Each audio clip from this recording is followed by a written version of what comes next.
Le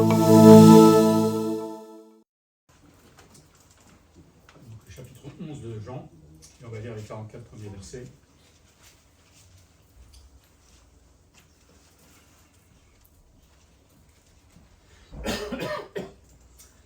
Il y avait un homme malade, Lazare de Béthanie, village de Marie et de Marthe, sa sœur. C'était cette Marie qui oignit de parfum le Seigneur et qui lui essuya les pieds avec ses cheveux. Et c'était son frère Lazare qui était malade. Les sœurs envoyèrent dire à Jésus, « Seigneur, voici celui que tu aimes est malade. » Après avoir entendu cela, Jésus dit, « Cette maladie n'est point à la mort, mais elle est pour la gloire de Dieu, afin que le Fils de Dieu soit glorifié par elle. » Or Jésus aimait Marthe et sa sœur et Lazare. Lorsqu'il eut appris que Lazare était malade, il resta 2 jours encore dans le lieu où il était. Et il dit ensuite aux disciples, « Retournons en Judée. » Les disciples lui dirent, « Rabbi, les Juifs tout récemment cherchaient à te lapider, et tu retournes en Judée. » Jésus répondit, « N'y a-t-il pas 12 heures au jour? Si quelqu'un marche pendant le jour, il ne bronche point, parce qu'il voit la lumière de ce monde. Mais si quelqu'un marche pendant la nuit, il bronche, parce que la lumière n'est pas en lui. » Après ces paroles, il leur dit, « Lazare, notre ami, dort, mais je vais le réveiller. » Les disciples lui dirent, « Seigneur, s'il dort, il sera guéri. » Jésus avait parlé de sa mort, mais ils crurent qu'il parlait de l'assoupissement du sommeil. Alors Jésus leur dit ouvertement, « Lazare est mort. Et à cause de vous, afin que vous croyiez, je me réjouis de ce que je n'étais pas là, mais allons vers lui. » Sur quoi Thomas, appelé Didyme, dit aux autres disciples, « Allons aussi afin de mourir avec lui. » Jésus étant arrivé, trouva que Lazare était depuis 4 jours dans le sépulcre. Et comme Béthanie était près de Jérusalem, à 15 stades environ, beaucoup de Juifs étaient venus vers Marthe et Marie pour les consoler de la mort de leur frère. Lorsque Marthe apprit que Jésus arrivait, elle alla au-devant de lui, tandis que Marthe se tenait assise à la maison. Marthe dit à Jésus, « Seigneur, si tu avais été ici, mon frère ne serait pas mort. Mais maintenant, même si je sais que tout ce que tu demanderas à Dieu, Dieu te l'accordera. » Jésus lui dit, « Ton frère ressuscitera. » « Je sais, répondit Marthe, qu'il ressuscitera à la résurrection, au dernier jour. » Jésus lui dit, « Je suis la résurrection et la vie. Celui qui croit en moi vivra même s'il meurt, et quiconque vit et croit en moi ne mourra jamais. Crois-tu cela ?» Elle lui dit, « Oui, Seigneur, je crois que tu es le Christ, le Fils de Dieu, qui devait venir dans le monde. » Ayant ainsi parlé, elle s'en alla, puis elle appela secrètement Marie, sa sœur, et lui dit, « Le maître est ici, et il te demande. » Dès que Marie eut entendu, elle se leva promptement et alla vers lui, car Jésus n'était pas encore entré dans le village, mais il était dans le lieu où Marthe l'avait rencontré. Les Juifs qui étaient avec Marie dans la maison et qui le consolaient, l'ayant vu se lever promptement et sortir, la suivèrent, disant, « Elle va au sépulcre pour y pleurer. » Lorsque Marie fut arrivée là où était Jésus et qu'elle le vit, elle tomba à ses pieds et lui dit, « Seigneur, si tu avais été ici, mon frère ne serait pas mort. » Jésus, la voyant pleurer, elle et les Juifs qui étaient venus avec elle, frémit en son esprit et il fut tout ému. Et il dit, « Où l'avez-vous mis ?» Seigneur, lui répondirent-ils, « Viens et vois. » Jésus pleura. Sur quoi les Juifs dirent, « Voyez comme il l'aimait. » Et quelques-uns d'entre eux dirent, « Lui qui a ouvert les yeux de l'aveugle, ne pouvait-il pas faire aussi que cet homme ne meure point ?» Jésus, frémissant de nouveau en lui-même, se rendit au sépulcre. C'est une grotte et une pierre étant placées devant. Jésus dit, « Ôtez la pierre. » Marthe, la sœur du mort, lui dit, « Seigneur, il sent déjà, car il y a 4 jours qu'il est là. » Jésus lui dit, « Ne t'ai-je pas dit que si tu crois, tu verras la gloire de Dieu ?» Ils ôtèrent donc la pierre, et Jésus leva les yeux en haut, et il dit, « Père, je te rends grâce de ce que tu m'as exaucé. Pour moi, je savais que tu m'exauces toujours, mais j'ai parlé à cause de la foule qui m'entoure, afin qu'ils croient que c'est toi qui m'as envoyé. » Ayant dit cela, il cria d'une voix forte, « Lazare, sors !» Et le mort sortit, les pieds et les mains liés de bandes, et le visage enveloppé d'un linge. Jésus leur dit, « Déliez-le et laissez-le aller. » Vous connaissez tous cette histoire, hein. C'est bien d'en reparler de temps en temps. On va voir là le dernier miracle public de Jésus, hein, et c'est pas le moindre, résurrection d'un mort quand même, c'est pas rien, mais peut-être que c'est aussi, certains pensent, une forme de préfiguration de la sienne, parce qu'il ne va pas tarder aussi à mourir et à ressusciter. Mais en tout cas, ça va être une bonne démonstration de la divinité de Jésus-Christ. Vous avez déjà ressuscité quelqu'un, vous? J'ai beau essayer, j'y arrive pas. Donc on n'est pas divin et on ne peut pas le faire, il n'y a que Dieu qui peut le faire. Et comme Jésus était divin, et il a tu ressusciter les morts. Mais la question qui revient deux fois, qui a été posée à Marthe deux fois, crois-tu cela? C'est intéressant ça. Est-ce que vous croyez que Jésus peut vraiment ressusciter? On va dire oui, vite fait, comme ça. Mais si on était vraiment à la place de Marthe, ou dans des situations comme ça, est-ce qu'on croit que Jésus pouvait faire ça? Ça, c'est autre chose. C'est une occasion pour nous peut-être de faire grandir notre foi et nous réjouir parce qu'on n'a pas besoin de résurrection tous les jours. Heureusement qu'on ne meurt pas tous les jours, c'est un peu embêtant. Mais on a un Seigneur qui est formidable, qui est tout puissant. Et surtout là où j'ai envie de mettre l'accent, c'est que, bon, on ne va pas demander une résurrection tous les jours, mais on a des besoins tout simples tous les jours, et le Seigneur peut y pourvoir. Et à nous de ne pas hésiter de lui demander quand on en a vraiment besoin. Et c'est formidable d'être accompagné comme ça tous les jours, non? Si j'ai besoin de quelque chose, je peux demander au Seigneur. Alors il dira oui, non, ça c'est lui qui décide, mais je peux lui demander. Voilà. Sinon, autrefois, il fallait que je me débrouille tout seul. Bon, il faut des fois se débrouiller tout seul, mais avec l'aide du Seigneur. Bon, on se comprend bien. Donc, première chose qu'on veut voir, c'est cette maladie de Lazare et la venue de Jésus. Vous avez vu qu'il va prendre son temps. C'est bizarre. Bon. D'abord, on va un peu présenter notre cher Lazare et sa famille. Alors, Lazare habitait à Béthanie, c'est à 3 km à l'est de Jérusalem. C'était aussi le village natal de Marthe et de Marie. Et comme il a dit au début de texte, Marie de Béthanie, c'est celle qui avait oint de parfum les pieds de Jésus et qui l'avait essuyé avec ses cheveux pour montrer son humilité, son humiliation devant le Seigneur. Concernant la maladie de Lazare, on ne sait pas grand-chose. Alors certains peuvent penser qu'il avait péché, mais Lazare est présenté comme un disciple consacré, quelqu'un qui suivait le Seigneur. Donc je ne pense pas que c'est lié au péché, et toute maladie n'est pas liée au péché. Je vous rassure tout de suite, quand vous avez une bonne crève, c'est pas parce que vous avez péché. Mais il peut arriver que parce que vous avez péché, on peut tomber malade aussi. Les deux, ça vous savez vous-même ce que vous avez fait. Après, bon, la grippe, elle est là, c'est comme ça. Et quand Lazare va tomber malade, Jésus, lui, se trouvait sûrement sur la rive est du Jourdain, donc assez loin, enfin pas si loin que ça, mais il n'était pas à côté.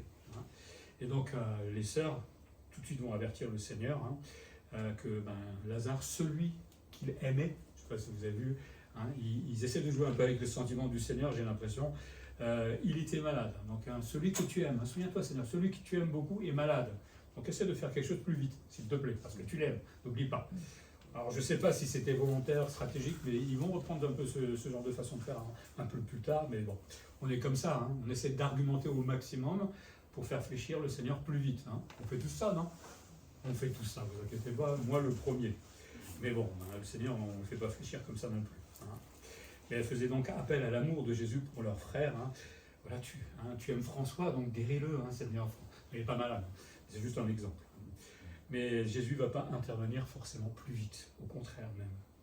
Et Jésus va avoir une réaction vraiment curieuse, c'est pas comme ça que moi j'aurais fait en tout cas, surtout pour quelqu'un que j'aime beaucoup. Il va dire, cette maladie n'est point à la mort. Ok, ça vous rassure, vous? Je dis, il y a quelqu'un qui est en train de mourir et le Seigneur me sort ça. Des fois, le Seigneur est bizarre. Mais bon, après on va comprendre pourquoi il a dit ça. Il va rassurer ses semblables, parce que la mort, et lui le savait, n'est pas l'aboutissement en fait de sa maladie. Il va mourir certes, mais il va ressusciter après. Et c'est bien qu'il va bien mourir, puisque le Seigneur sait tout, mais c'est surtout que lui va le ressusciter. Mais bon, nous, on ne pouvait pas le savoir à ce moment-là. Mais le but de cette maladie c'était la gloire de Dieu. Parfois, Dieu permet qu'on soit dans une situation, maladie, difficulté ou je ne sais pas quoi. C'est pas juste pour nous embêter, c'est pour le glorifier. Parce que quand vous sortez d'une situation telle, vous pouvez que dire merci Seigneur, non? Et vous allez en parler à droite et à gauche, surtout si c'était quelque chose de terrible. Alors là, on a envie d'en témoigner à tout le monde, et en fait, c'est Dieu qui est glorifié à la fin. Alors, c'est vrai que j'aime pas être malade, j'aime pas les grosses épreuves, mais si ça peut glorifier le Seigneur à un moment, le magnifier, alors pas de problème. Mais Dieu permet aussi ces événements pour que la gloire de Jésus-Christ soit manifestée à toute cette foule, parce que ça va le faire monter en puissance, de voir quelqu'un qui peut ressusciter les morts. On n'a jamais vu ça, à part peut-être les prophètes dans l'Ancien Testament, mais ça on n'a jamais vu. Mais Jésus, lui, il ne va pas se précipiter, contrairement à ce que Marthe avait demandé, et Marie aussi d'ailleurs. Il va prendre son temps. Alors, la maladie, ça ne signifie pas non plus que Dieu est fâché contre nous. Dieu n'est pas fâché contre moi en ce moment, parce que je suis malade. On est bien d'accord. Ça nous arrive à tous d'être malades, mais bon, sauf dans certains cas, évidemment, si on le fait exprès, mais ça c'est autre chose. Mais ça sert à glorifier le Seigneur. Je dis souvent que quand on est malade, c'est là où on se rend compte que quand on est en bonne santé, qu'est-ce que c'est bien. Hein. Donc c'est bien de temps en temps de tomber malade pour se souvenir que être en bonne santé, c'est bien. Hein. Moi, j'aime bien. Vous aussi? Je suppose que oui. Mais curieusement, Jésus ne se précipite pas, et en plus, il va rester 2 jours en son temps. C'est pour ça que j'en disais ça tout à l'heure. 2 jours. Attends, celui que tu aimes est en train de mourir, et toi, tu l'as dans 2 jours. Alors, si je vous fais le coup un jour sur votre lit d'hôpital, hein, je viens dans 2 jours, hein. Je ne vous fais jamais ça, je ne suis pas Jésus. Hein. Mais c'est vrai que c'est curieux quand même qu'il prenne son temps comme ça. Et il va rester pendant 2 jours là où il se trouvait. Dieu n'exauce pas forcément nos prières tout de suite. Eh oui, ça c'est une leçon un peu difficile parfois à apprendre dans notre vie. Et parfois, il veut nous apprendre tout simplement la patience. Alors, qui est patient ici? On est tous un peu de patience, faut pas exagérer. Hein, déjà, vous m'écoutez, vous avez de la patience, c'est pas mal. Hein. Mais dans certaines situations, l'élastique, hein, on tire dessus de plus en plus, et ça devient compliqué d'apprendre vraiment la patience. Mais le Seigneur, de toute façon, nous l'enseignera qu'on le veuille ou non. Et c'est souvent au travers des épreuves, des difficultés, pourquoi pas de la maladie. Hein. Mais même si on lui demande de guérir, même si on lui demande de sortir de l'épreuve, le Seigneur dira non, c'est pas encore le temps. On va prendre 2 jours, peut-être des fois 15 jours, des fois plus longtemps, hein, ça dépend des situations. Mais Jésus, c'est ce qu'il fait. C'est surtout ça qui nous rassure. Hein. Il est maître du temps, il est maître des événements. Donc quand il prend son temps, il ne faut pas que je me dise ah, il m'aime pas, il ne sait pas comment il fait. Il sait ce qu'il fait, je ne m'inquiète pas pour lui. À moi d'être patient, tout simplement. Et pourtant, Jésus aimait Lazare, aimait Marie. Hein. Donc ce n'est pas parce qu'il prend son temps qu'il ne nous aime pas. Au contraire, il nous aime toujours de toute façon, le Seigneur. Hein. Mais le temps de Dieu n'est pas le temps de l'homme. Difficile ça quand même. Hein. Qu'est-ce que j'aimerais bien que quand je demande quelque chose au Seigneur, toc, je l'ai tout de suite. Hein. Ah, je suis malade, toc, je suis guéri. Ah, ce serait pratique. On fera des économies à la CPM, hein. Ce serait pas mal. Mais ce n'est pas comme ça que ça se passe. Finalement, Jésus propose à ses disciples de se rendre à Béthanie, c'est-à-dire en son temps. Mais à cette proposition, on va voir versets 8 et 10 que les disciples ont aussi peur. Hein, parce que juste dans le chapitre avant, on a essayé de saisir le Seigneur, parce qu'il avait rendu la vue à un aveugle de naissance, et donc forcément les Juifs, et surtout les religieux, ça les travaillait beaucoup, et ils étaient prêts à le lapider carrément. Et donc forcément, retourner là-bas, pour les disciples, c'était pas vraiment stratégique. Donc ils étaient un peu surpris que le Seigneur voulait retourner là-bas, se mettre en danger et prendre de tels risques. Hein. Thomas, dont on a eu l'exemple, hein, il pensait même que Jésus allait se faire tuer. Et il va dire, allons-y avec lui, allons mourir avec lui. Donc il était un peu découragé à l'idée de retourner à Béthanie. Mais Jésus va leur répondre d'une drôle de manière. Hein. Je ne sais pas si vous avez un peu noté, en verset 9-10, il dit, Jésus répondit, n'y a-t-il pas 12 heures au jour, si quelqu'un marche pendant le jour et ne bronche point, parce qu'il voit la lumière de ce monde, mais si quelqu'un marche pendant la nuit, il bronche, parce que la lumière n'est point en lui. Qu'est-ce que le Seigneur voulait dire par là? Alors, dans une journée, il y a 12 heures dans lesquelles les hommes peuvent travailler. Si l'homme travaille pendant ce temps, il ne court pas de danger de trébucher ni de tomber, parce qu'il sait où il va, il voit où il va, hein, et ce qu'il fait. La lumière de ce monde, donc le jour, hein, le garde d'une chute accidentelle éventuellement ou mortelle. La signification spirituelle, c'est que Jésus marchait en parfaite obéissance à la volonté de Dieu. Il était toujours là où Dieu voulait. Il ne courait donc aucun danger d'être tué avant son heure. Parce que c'est les hommes, et surtout les religieux, ont essayé de faire plusieurs fois, mettre la main sur lui. Ils n'ont jamais réussi. Le Seigneur a glissé dans la foule, etc. Donc le Seigneur savait que quand ça sera le moment, ça sera le moment. Et là, ce n'était pas le moment. Et donc il sera protégé jusqu'à l'avènement de son œuvre. Cela est valable aussi pour le croyant. Si nous marchons en communion avec le Seigneur et accomplissons sa volonté, aucun pouvoir ici-bas ne peut mettre un terme à notre vie avant l'heure de Dieu. C'est ça qui me rassure aussi. Hein. Si Dieu permet qu'on parte, on partirait. Mais parfois, Dieu ne permet pas, et donc notre vie se prolonge. Celui qui marche la nuit n'est pas fidèle, par contre, à Dieu, mais accomplit sa propre volonté. C'est une personne qui bronche facilement parce que la direction divine n'éclaire pas son chemin. Voilà tout simplement ce que le Seigneur voulait expliquer à travers cette petite parabole, entre guillemets. C'est pas encore mon heure, et quand ce sera mon heure, c'est le Seigneur qui décidera. Donc on peut y aller en toute confiance. Donc le Seigneur permet des événements dans la vie de Lazare, mais aussi dans nos vies, hein, mais sachant qu'il en reste toujours maître, hein, maître du temps, et de sa gestion aussi. Donc nous n'avons pas à nous affoler quand on ne voit pas les choses qui se passent comme on voudrait. hein. Je sais qu'on est des êtres humains, moi le premier, hein, et on voudrait que les choses se passent différemment, mais patience, patience, patience. Puis Jésus va dire qu'il est la résurrection et la vie. On va découvrir là l'omniscience aussi de Jésus. Alors, c'est pas la première fois, hein, mais Jésus va parler de la mort de Lazare comme d'un sommeil. Alors, dans le Nouveau Testament, le sommeil ne s'applique pas à l'âme. C'est pas l'âme, hein, du mort qui dort, c'est le corps. Hein. Quand nous partons, notre âme rejoint le Seigneur, d'accord, mais c'est notre corps qui va faire un gros dodo. Ah, ça va me faire du bien, le temps que le Seigneur revienne, de faire une petite sieste, là, comme ça. Hein. Et puis, au moment où on va rejoindre le Seigneur, on va reprendre notre corps, et cette fois, il va être glorifié. En Philippiens 1, 23, il dit, c'est Paul, hein, je suis pressé des deux côtés, j'ai le désir de m'en aller et d'être avec Christ, ce qui est de beaucoup le meilleur. Donc Paul savait que son âme rejoindrait le Seigneur, et il explique ailleurs que son corps va dormir en attendant la résurrection. Donc Lazare, on ne sait pas exactement où était son âme en attendant, mais son corps dormait. Donc Jésus révèle ici son omniscience, il savait que Lazare était mort, enterré, il savait tout, hein, mais il savait aussi qu'il ressusciterait à un moment. Donc les disciples ne comprenaient pas trop, ils croyaient d'abord que Lazare était endormi, mais puis Jésus va leur dire qu'il est vraiment mort. Donc en fait, ils étaient un peu dans le flou total. Hein. C'est vrai que nous on a plus de recul, donc on sait comment les choses se passent maintenant. Eux n'avaient pas encore le Nouveau Testament et tout l'enseignement de Paul, etc. Mais Dieu seul pouvait savoir cela à distance. Donc pour que Jésus sache cela, il fallait qu'il soit Dieu lui-même. Sinon il ne pouvait pas savoir. Ça me rappelle qu'il est divin. Hein. Mais bon, les disciples ne sont pas affolés, hein, ils ont reçu la nouvelle avec calme, donc ils ont quand même vu faire Jésus plusieurs fois, donc ils avaient peut-être confiance en lui, je ne sais pas. Mais l'idée aussi là, et c'est pour nous valable, hein, quand Dieu permet des situations compliquées comme ça, c'est que notre foi doit grandir. Je ne sais pas s'il y a quelqu'un qui a 90% de foi là, au top. Pas encore? Non, moi non plus. Hein.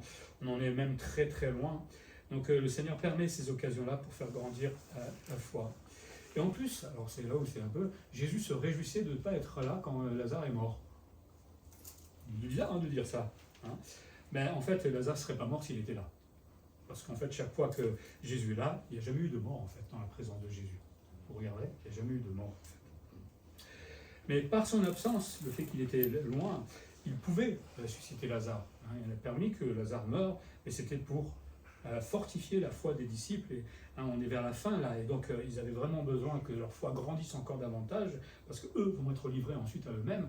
Et donc il faut quand même croire en Jésus-Christ hein, et avoir une sacrée foi pour faire ce qu'ils ont fait ensuite, les apôtres. Hein.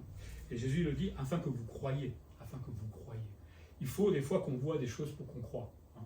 Il y a beaucoup de choses qu'on croit sans voir, mais je pense qu'au début de la vie chrétienne, souvent Dieu permet des choses assez extraordinaires dans notre vie pour qu'on voit et qu'on croit, tout simplement. En tout cas, moi j'ai eu des choses assez rigolotes dans ma vie. Bon. Parce que la foi a besoin d'actes aussi concrets pour qu'elle puisse se fortifier en Jésus-Christ. Hein. C'est vrai qu'une foi qui ne voit pas ou qui ne touche pas, c'est formidable, le Seigneur le dit, mais le Seigneur permet aussi des fois qu'on voit pour nous rebooster un petit peu notre foi. Et quand on voit des miracles dans la vie, ça fait du bien. On dit Dieu est là, le Seigneur est là. Lazare était donc dans la tombe, il était là dans la tombe depuis 4 jours, il est dit. Alors pourquoi 4 jours? Alors Lazare est certainement mort au départ des messagers qui allaient annoncer que Lazare était malade. Hein. Il a fallu un jour de marche entre Béthanie et Béthabara, où se trouvait en fait Jésus. Puis Jésus va rester 2 jours, donc ça nous fait 3 jours. Et puis un jour de marche pour le retour à Béthanie. Ça explique que Lazare était là depuis 4 jours dans la tombe. Donc 4 jours, on se décompose déjà, hein, tout doucement. Donc pas de doute aussi, il était bel et bien mort, sinon il serait sorti de la tombe. Hein. Alors Béthanie était à 3 km de Jérusalem, c'est pour ça qu'il y avait des Juifs qui étaient venus là pour consoler aussi Marthe et Marie, donc sa mort était effective, il n'y avait pas à redire quoi que ce soit là-dessus.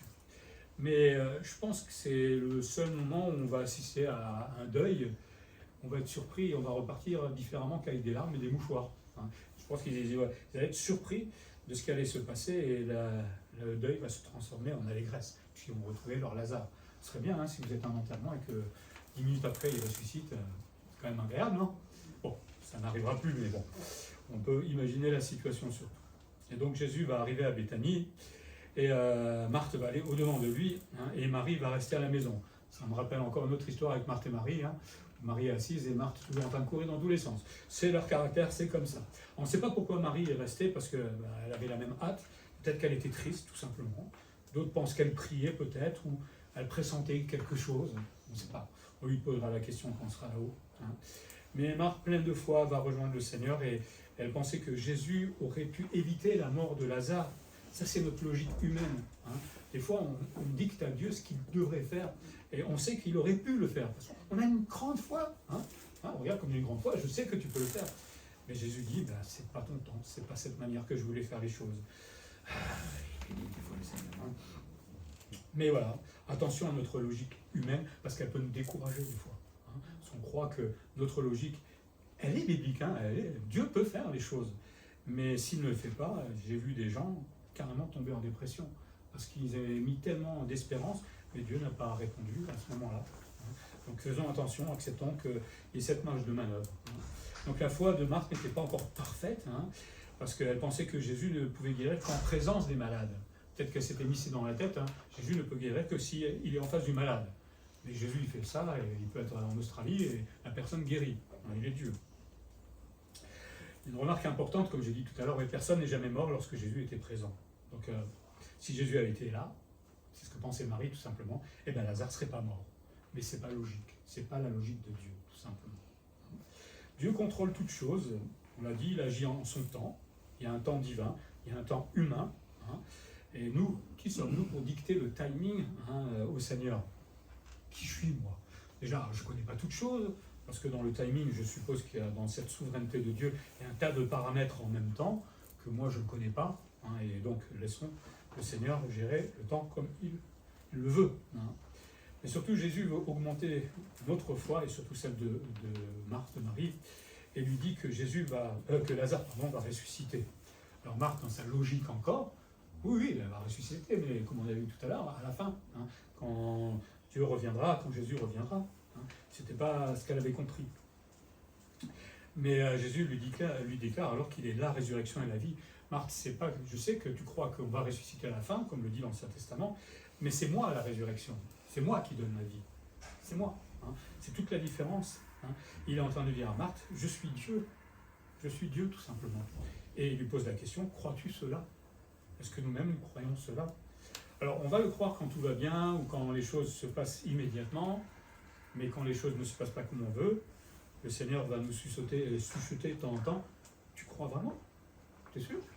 Parce que là, tu es en train de douter. Ah oui, je sais, il y a un peu de temps hein, entre la réalisation de ce que je veux faire avec toi, mais crois-tu cela? Ouais, le combat de la foi, parfois, c'est pas toujours simple. Hein. Mais la prochaine fois que vous avez un petit doute, rappelez-vous, crois-tu cela? T'es sûr?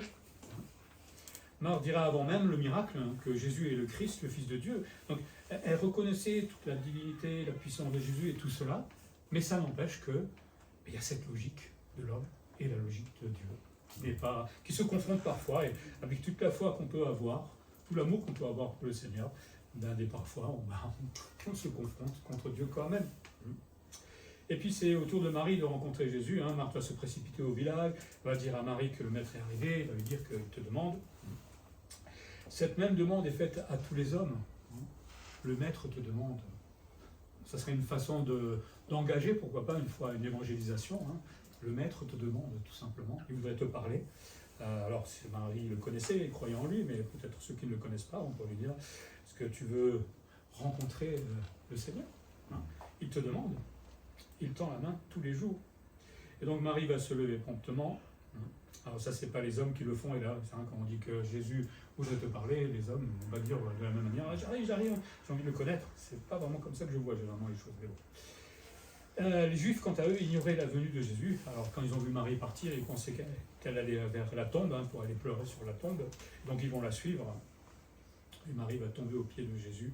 Là, c'est encore un signe d'adoration devant le Seigneur. Ou est-ce que c'est parce qu'elle était vraiment submergée par le chagrin, sans force? Je pense que les deux sont valables de toute façon. Hein. Elle admirait le Seigneur. Hein. Et elle aussi pensait que si Jésus avait été présent, vous voyez, c'est pas propre à une personne, c'est propre à tous les êtres humains. Hein, ben, elle lui dit, ben, mon frère ne serait pas mort. Encore cette logique. Hein. Si tu avais été là, Lazare ne serait pas mort. Si tu avais vécu comme ça, Seigneur, les choses ne se seraient pas passées comme cela. Si. Ben non, c'est pas comme je veux.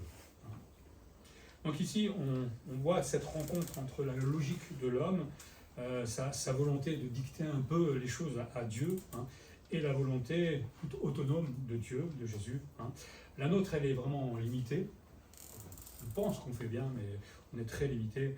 Par contre, la volonté de Dieu, son timing, son plan, tout ça, c'est fait avec l'omniscience qu'il a, que nous n'avons pas. Donc, on va essayer d'accepter que on doit se soumettre tout simplement au plan, au timing du Seigneur, et autant que ça dure. C'est ça le problème, c'est le temps. Hein.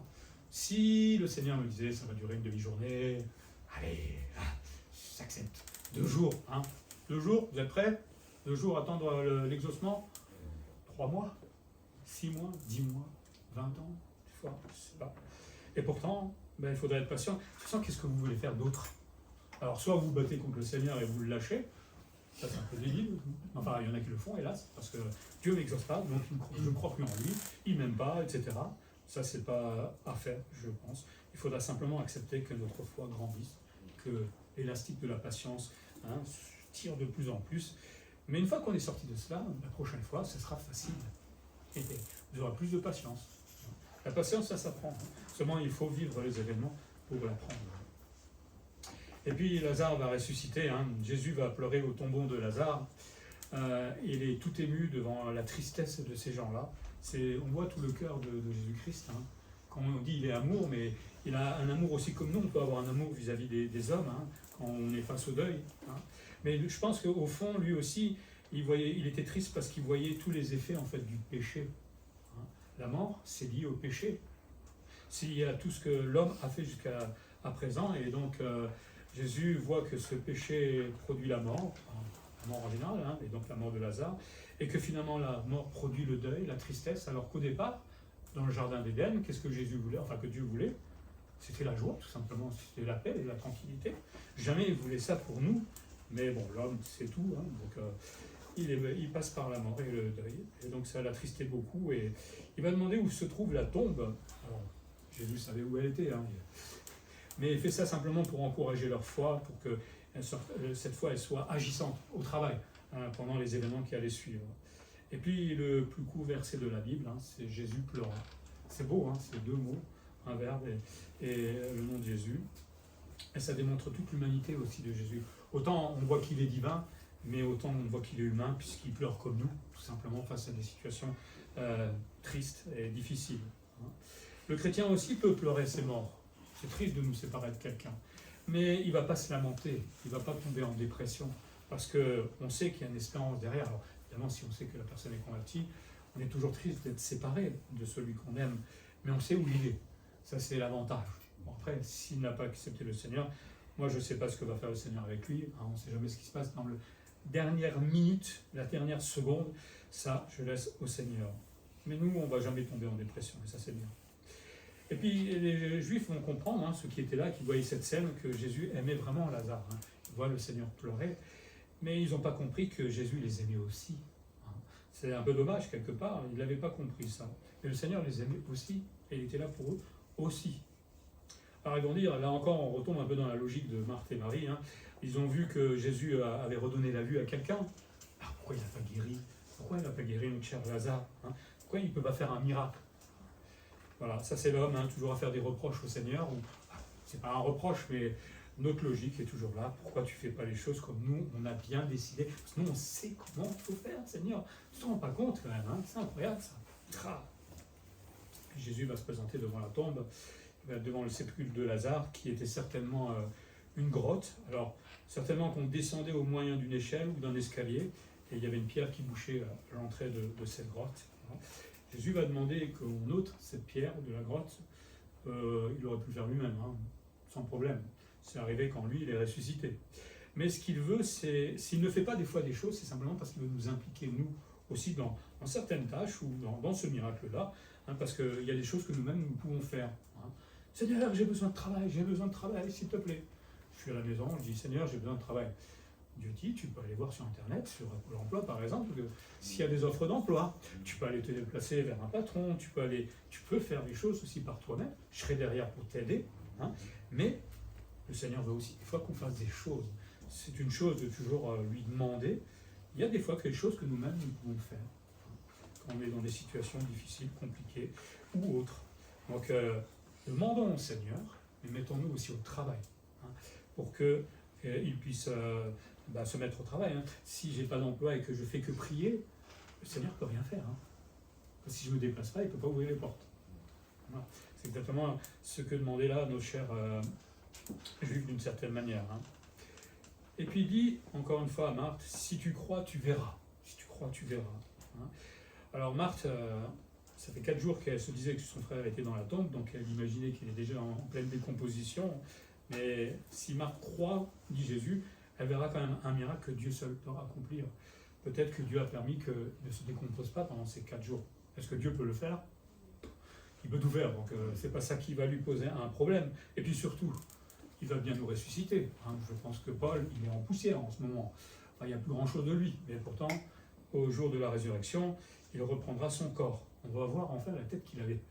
Je me demande à quoi ressemble Paul. Hein. C'est pareil, il n'était pas beau. Enfin, il y a des représentations de lui que j'avais vues quand j'étais à l'Institut biblique, c'est vrai. Il était tout petit. C'est pas quelqu'un comme les grands prédicateurs que vous voyez aujourd'hui. Hein. C'est quelque chose de tout simple. Mais après, bon, c'est des représentations. C'est peut-être pas la vérité non plus. Hein. Et il dit à Marthe, tu vas voir la gloire de Dieu qui va se manifester en moi qui suis le Fils unique de Jésus-Christ. Et là, pour voir la manifestation de Dieu, elle va le voir. Hein. Puis on va ôter la pierre, et Jésus va, avant même d'accomplir en fait le miracle, hein, de dire les choses, il est déjà en train de remercier le Père pour l'avoir exaucé. La prochaine fois que vous demandez quelque chose à Dieu, dans les larmes, hein, oh secours Seigneur, croyez qu'il a déjà exaucé la chose. Quand je dis croire qu'il a exaucé la chose, c'est pas de croire qu'il a accompli ce qu'on lui a demandé, c'est de croire qu'il a écouté ce que je lui ai demandé. Hein, parce que des fois on a des doutes. Hein. Mais si j'agis comme ça, en fait j'agis par la foi. Mais si je lui demande quelque chose et que je ne suis pas sûr, ne demandez rien. Ça ne sert à rien. Il faut le faire avec la foi. Et donc le Seigneur, lui, savait que le Père allait l'exaucer. Bon, Jésus savait déjà des milliards d'années avant que le Seigneur allait l'exaucer. Donc il n'y a rien de nouveau pour lui, mais je pense que c'est une leçon pour nous aussi, qu'il veut nous transmettre tout simplement. Quand on demande quelque chose au Seigneur, faisons-le avec foi, comme si on était déjà exaucé. Ou pas, mais un non-exaucement est un exaucement aussi. Hein. N'oublions pas cela. Mais il priait surtout pour que le Père soit glorifié. C'était tout l'objectif qu'il avait en venant sur la terre. Hein. L'homme, lui, veut voir des miracles, ou veut faire des miracles par orgueil. Hein. Il y a plein de téléévangélistes et tout ça qui guérissent les gens, qui font des tas de choses extraordinaires pour vous rendre compte que finalement tout ça c'est truqué bien souvent. Hein. C'est une grosse arnaque. C'est pas grave, mais l'homme veut voir des miracles. Hein. Si je disais, ou si on était dans le journal, hein, l'église d'Étréchy, quelqu'un est ressuscité, je vous garantis qu'on va être ça le comble la semaine prochaine. Hein. Il y aura du monde, hein. Mais pourquoi? Pour guérir seulement, pour plus avoir mal, pour peut-être telle ou telle situation, mais pas pour la gloire de Dieu. Hein. Ça m'étonnerait qu'il vienne pour ça. On vient parce qu'on est égoïste, parce qu'on pense toujours qu'à nous.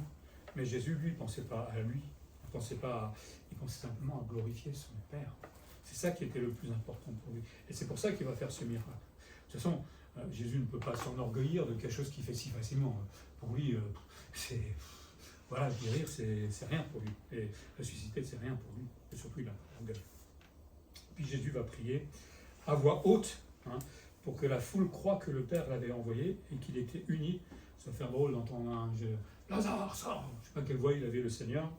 Alors certains pensent qu'il a crié à voix forte Lazare, le nom de Lazare, parce que certains pensent que sinon les autres défunts seraient peut-être levés aussi. S'il avait juste dit lève-toi, il y aurait peut-être tout le monde qui serait levé.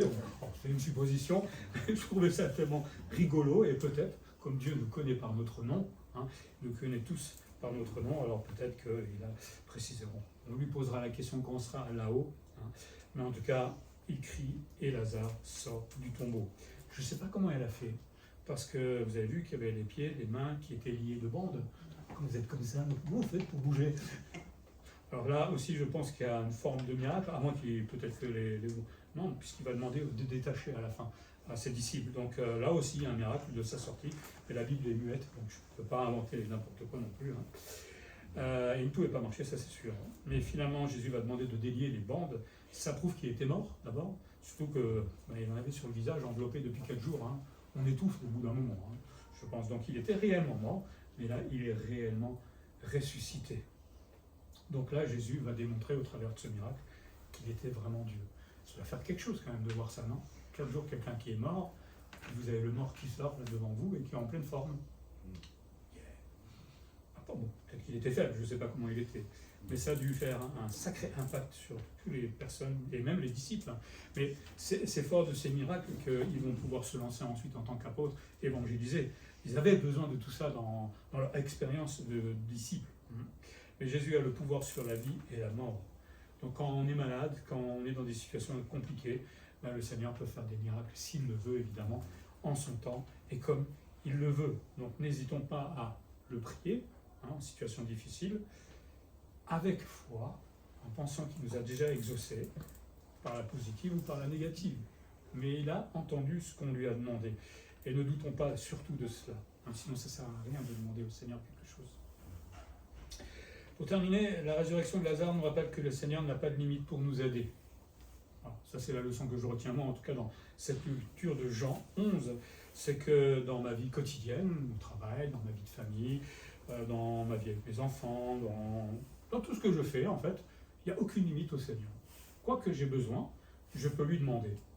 Ça m'est déjà arrivé au travail de demander, j'ai déjà dit plusieurs choses parfois, vite dans les toilettes, Seigneur, au secours, j'ai besoin d'aide, et puis Dieu des fois exauce les choses, pas toujours, des fois il me laisse comme ça, et il l'a fait des fois, et assez marrant, c'est assez marrant, mais bon. Et donc, oui, n'hésitons pas à lui demander quand on est dans des situations difficiles. On essaie souvent de se débrouiller par nous-mêmes. Alors le Seigneur veut qu'on agisse par nous-mêmes au départ, mais il y a des fois on ne peut pas aller plus loin que nous-mêmes. Et c'est là où on peut tout simplement demander au Seigneur de l'aide. Est-ce qu'on le fait? Je ne sais pas. Parce qu'on sait se débrouiller tout seul souvent. Maintenant on a besoin de l'aide du Seigneur. Ça évoque également son humanité et sa capacité de nous comprendre. Là, autant on voit souvent le Seigneur avec ses miracles, il montre toute sa divinité, sa toute-puissance, son omniscience, etc. Mais on voit là dans cet épisode aussi toute son humanité. La tendresse du Seigneur pour Lazare, l'amour qu'il avait pour les autres, et la compréhension aussi du deuil, par exemple. Si jamais on passe par le deuil, le Seigneur nous comprend. Et il nous accompagne aussi pendant ces périodes difficiles. À nous de nous laisser évidemment faire. Ou quelles que soient nos situations dans notre vie, le Seigneur nous comprend. Et ça, c'est génial. Il a un cœur comme nous, le Seigneur. Il est Dieu comme il est, c'est clair, mais il peut me comprendre. Et donc arrêtons de geindre tout le temps en disant « Tu ne me comprends pas, Seigneur, tu es Dieu, donc tu vas comme moi. » Si, il est comme moi. Et il sait exactement où sont mes limites, il sait exactement ce que je peux endurer, s'il n'y a pas d'épreuve au-delà de mes limites. Donc le Seigneur sait tout sur moi, donc il n'y a plus qu'à se laisser faire. Plus qu'à se laisser faire. Et surtout, elle nous rassure aussi cette résurrection concernant l'intervention de Dieu et son timing. On a parlé, le Seigneur prend son temps, voilà. C'est comme ça, j'aimerais bien que ce ne soit pas comme ça, le premier. Moi, j'aimerais vraiment que les choses se passent comme moi j'ai envie. Mais il faut accepter que le temps de Dieu, c'est le temps de Dieu.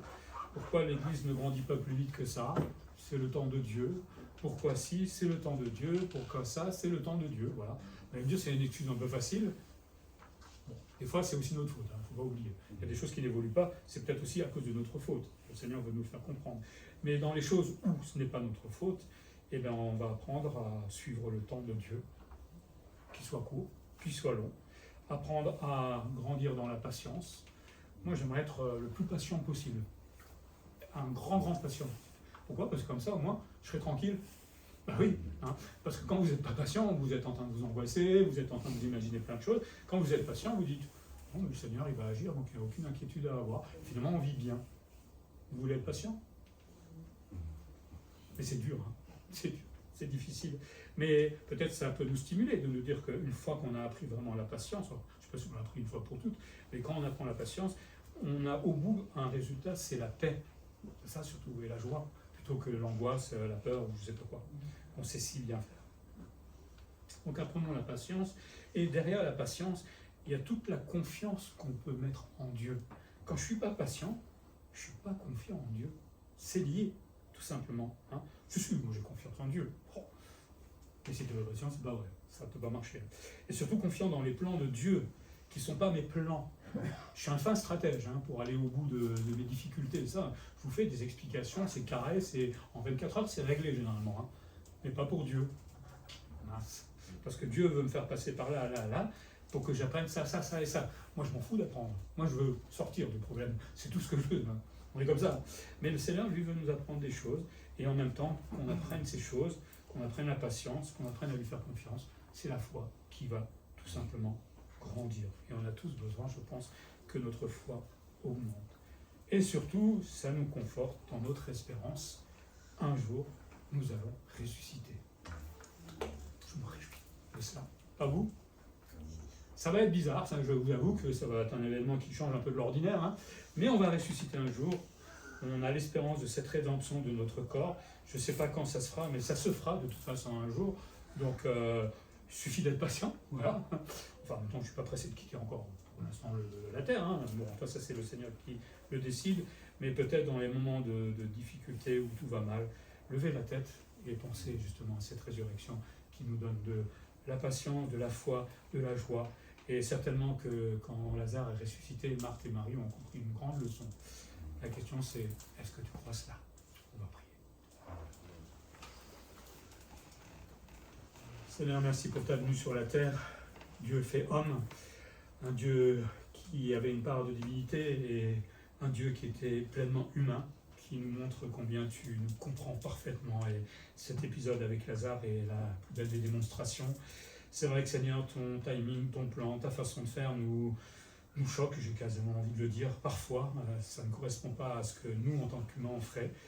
Et pourtant, toi, tu connaissais déjà toutes choses par avance. Donc, Seigneur, dans notre vie personnelle, à chacun, apprends-nous à compter sur toi et selon ton temps, selon ta volonté, selon la patience que tu veux nous apprendre, Seigneur, selon la confiance qu'on a vis-à-vis de toi.